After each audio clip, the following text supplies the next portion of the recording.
So, as always, this video is going to have spoilers for Last Jedi. If you haven't seen the movie, well, go see it.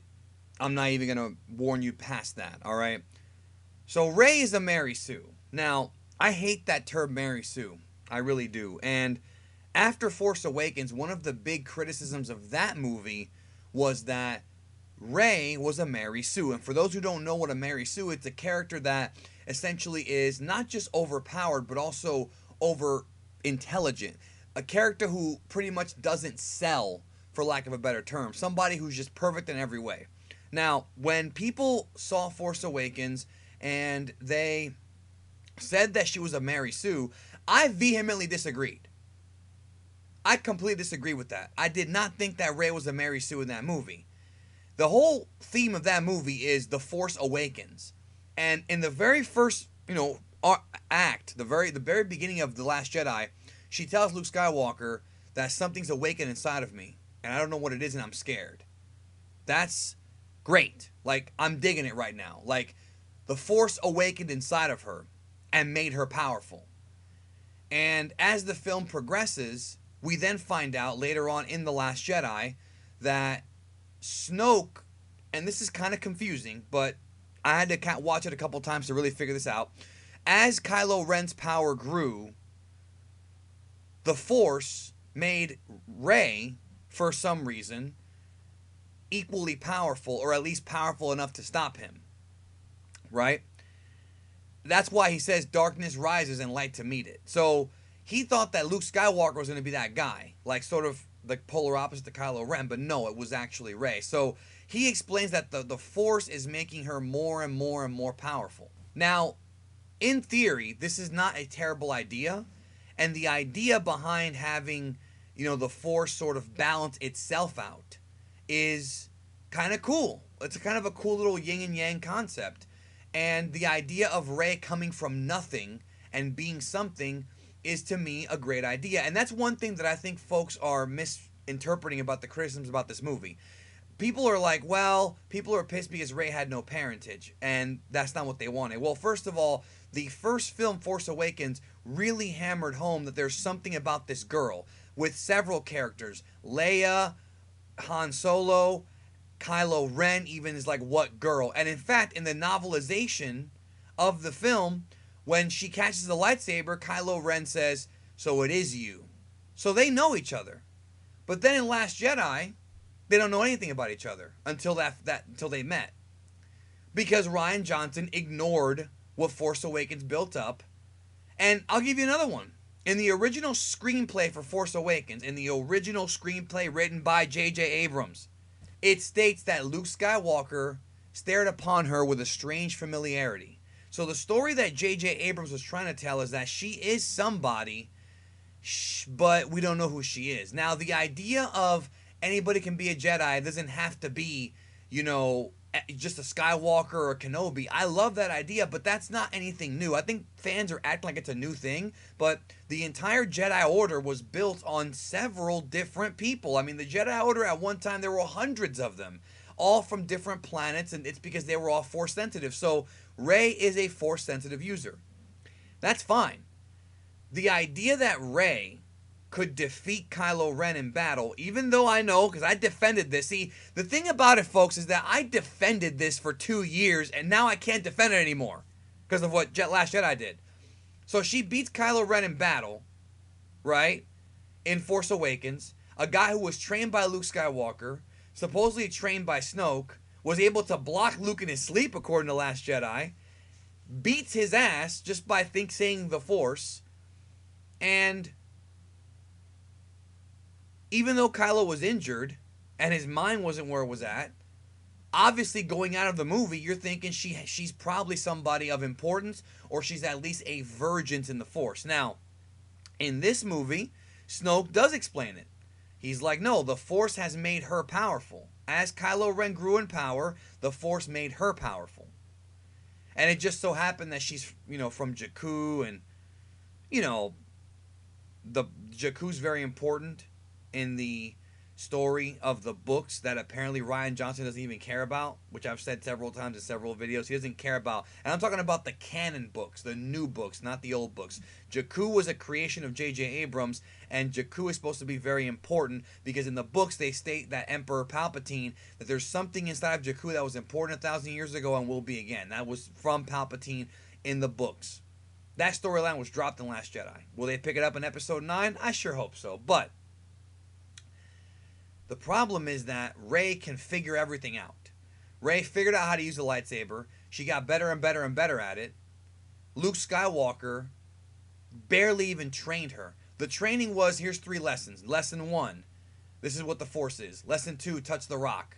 Go in the cave and touch the rock and ask who your parents are in this hipster freaking indie film-rific scene that really led nothing to the plot. And I don't want anybody to sit there and say, oh, well, you just didn't understand it. No, I understood what they were going for. The Force, a.k.a. the movie talking to the audience, the Force talking to Rey, was trying to give her hints that her parentage did not matter and that she was special and that you can be special from even if you have bad parents, which is true. Because Kylo Ren, it's implied that he's special based on bad parentage and bad decisions from his parents. But let's not go on that one right now. So, even though I understand what that scene represents, I think it's a waste of time. Especially since when they explain who her parents are, it was a throwaway line. Oh, they're just a bunch of junkers. You're nothing. You don't belong in the story. Which was, again, Kylo Ren kind of telling the audience, look, like this is not anybody who you think it is. It's just some girl. And then at the end of the movie, it really reiterates that with the little boy grabbing the broom. Showing that anybody can be a Jedi. Which, again, I'm okay with that. I'm okay with that, not just for merchandising and you know, thematic purposes, because they have to make more Star Wars movies beyond just Mark Hamill and Carrie Fisher. And now they kind of have to do it beyond Carrie Fisher, unfortunately. But it doesn't take away from the fact that she's a Mary Sue. She could barely use the lightsaber in the first Force Awakens. Now in this movie, she got no training except for swinging it on a rock, which anybody can do. And then she's able to take out the Praetorian Guards. Bro, the Praetorian Guards suck, don't they? She's able to fix the Millennium Falcon, figure out how to pilot it the first time she's in it. Obviously, the original theory was that Rey had her memory wiped and that at some point she was very important to the Resistance, Rebellion, the good guys. But to protect her, they put her on Jakku and wiped her memory. That was the original theory that I think I walked out of the movie theater with and several other people. That was the story. Not so much that she was a Skywalker or a Kenobi, but that she had some kind of secret power and that they hid her because she was the last hope. Sort of like what they did with Luke and Leia, you know, years ago. But in this movie, she gets too strong too fast, and there's a reason why this is a problem. This is what I want to really get into. Why is Rey being a Mary Sue an issue? Because when you have a character who's supposed to be the main protagonist of this saga, and they never lose at anything, they never lose, they always win, they never even get hurt, that is not the hero's journey. A hero, for us to sympathize with a hero, he has to be a character that overcomes adversity. Now, I understand that the story they're trying to tell us is that she's emotionally scarred because she wants to be somebody, but her parents are nobodies. I love that storyline. I absolutely adore that storyline, and I think it's brilliant writing from not just Rian Johnson. J.J. Abrams kind of already set that up in interviews. You can hear interviews from Force Awakens time when he pretty much was like, her parents aren't in the movie, and then even Daisy Ridley herself is like, oh, they're a bunch of nobodies. She knew ahead of time. They gave us hints about this. But the problem is that when you have a character like that, it takes away from the drama. You have to have her lose. She should have lost to Kylo Ren in this movie. Kylo should have kicked her ass in this movie. Because even though people are going to sit there and say, well, you know, you don't want it to mirror the old trilogy worked for a reason. No, you don't have to do the exact same things as The Empire Strikes Back. But it worked for a reason because Luke was reckless. He went to go fight Darth Vader and he got his butt whipped because he wasn't ready for that yet. In this movie, when has Rey ever had her butt whipped? She countered Kylo Ren's freaking, you know, mental thing. She freaking beat up Finn, who was a trained stormtrooper in the first movie in the desert in a comical fashion. She figured out how to fix the Millennium Falcon. She knows how to work the gun all of a sudden in this movie, and she can move the rocks with almost no formal training of the Force. And the whole message is, well, you don't have to train to use the Force. That's what they're saying. Well, that's bullshit, because that's not what Star Wars has told us. And that's why I'm saying that this movie crapped on the other 7 movies. Because if from the beginning, you might have a lot of potential, but unless you train, you're just not going to be great. How many people in the real world have the potential to do great things, be great piano players, be great editors, be great singers, but if they don't train and harness those skills properly, it's just never going to work out for them. That's how it is in the real world, and that's how it's always been in Star Wars. You have to train to get better, to understand the Force more.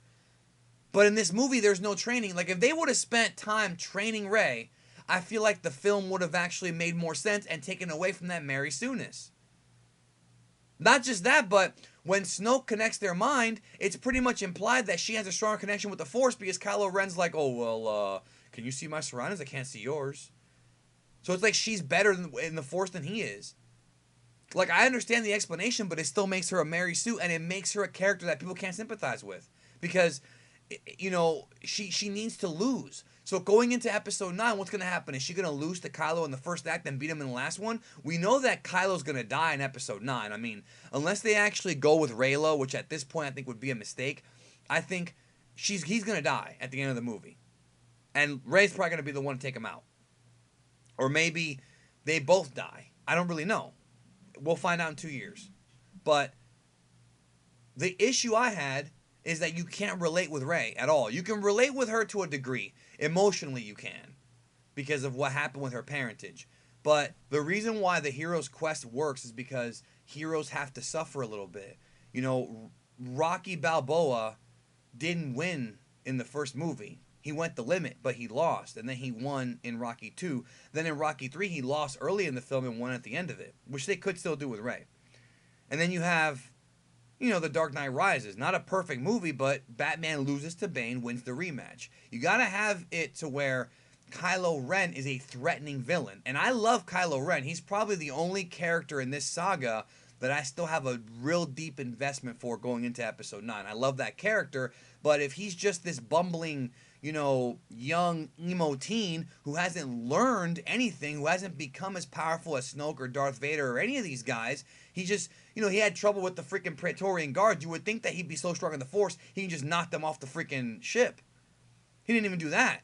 So it's like one of those things where going into Episode 9, I mean, they could fix all this. I'm not saying it's a broken problem, but I try to defend the fact that Rey's probably not a Mary Sue because there's probably some explanation for why she's so powerful, and they gave it to us. But the explanation they gave to us doesn't really explain why she's still so powerful.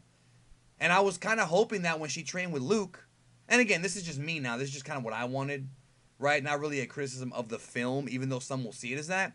Her training with Luke should have made her more powerful. You know? It should have made her better. And then she should have gone into this film. Then if she beats Kylo Ren, it makes more sense. But they're both kind of exactly where they were before. Who knows who's more powerful at this point? I would even wager to say it's freaking Rey. Because Kylo couldn't even detect that Luke was a hologram. I'm pretty sure Leia could do that. Can Kylo fly through space like Leia could? This movie added new things to the Force. Like, it added new ideas, but it also broke the Force. Because now I'm wondering, why haven't any other Jedi done what Yoda did by striking lightning being a ghost? Why haven't any other Jedi actually projected? Why haven't they, you know, done that thing where they fly through space like Leia? Like, why haven't we seen that? Why is it that during the Clone Wars, when the Order 66 happened, why didn't some Jedi just, because they were blown out of their ships, why didn't they just fly through space?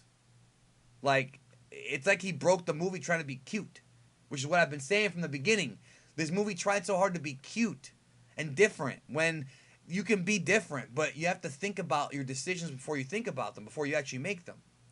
So to wrap up the video, Rey is a Mary Sue. I don't really care about her character anymore. They kind of didn't make it interesting. They could have at least added a subplot to where when she finds out that she's a nobody, she could have actually struggled with this and tried to sort of understand that even though she's a nobody, that she still has a place in the world, which is the whole thing that the movie kind of started with and just kind of forgot about. And the whole twist that, you know, Ben Solo, who comes from royalty, turned out to be a dick, and she turns out to be the savior of the galaxy. That's a good idea, in theory. But it just wasn't executed well in the movie, in my opinion. You can disagree with me all you want to. That's on you. But that's how I feel.